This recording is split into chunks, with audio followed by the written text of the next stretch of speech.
What has perhaps been missing from this discussion this afternoon is the key role that human rights defenders play in successful counter strategies to intolerance and discrimination, and how systemic attacks on HRDs and their organizations can, and indeed are designed, to obstruct their work. In Georgia, human rights defenders and organizations have been raising the alarm for over a year about systematic steps being taken by the Georgian Dream government to close civic space, criminalize legitimate human rights work, target independent civil society, and silence dissenting and opposition voices.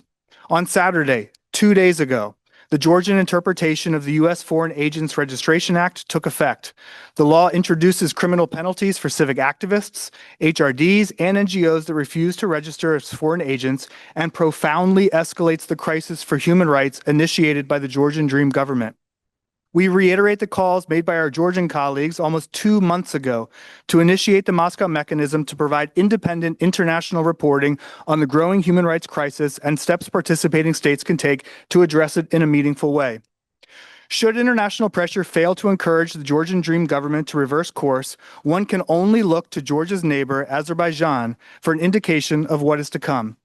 On April 29th, we marked the one-year anniversary of the arbitrary detention of our colleague Anar Mammadli of the Election Monitoring and Democracy Studies Center.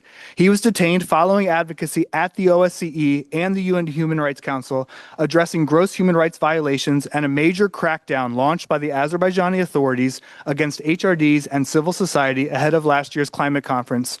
Anar Mammadli's arrest and arbitrary detention is part of what the European Parliament has called Azerbaijan's long-standing domestic and extraterritorial repression of activists, journalists, and opposition leaders, among others.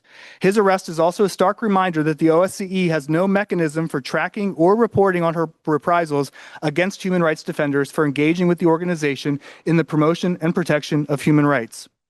We also draw this body's attention to the case of independent journalist Ulviyya Ali, who was arrested on May 7th on spurious charges following months under a travel ban. During her arrest, OC Media reports that Ulviyya was beaten by Azerbaijani security forces and has faced serious subsequent health issues. Ulviyya is targeted by the Azerbaijani authorities for her activism, tireless documentation of human rights violations in Azerbaijan, and her efforts to amplify the voices of the vulnerable and marginalized. Her arrest and detention, as well as that of dozens of other independent journalists in Azerbaijan, renders Azerbaijani victims of rights abuses even more invisible and voiceless. We call for the immediate release of Anar Mammadli and Ulviyya Ali and the hundreds of other political prisoners illegally detained in Azerbaijan.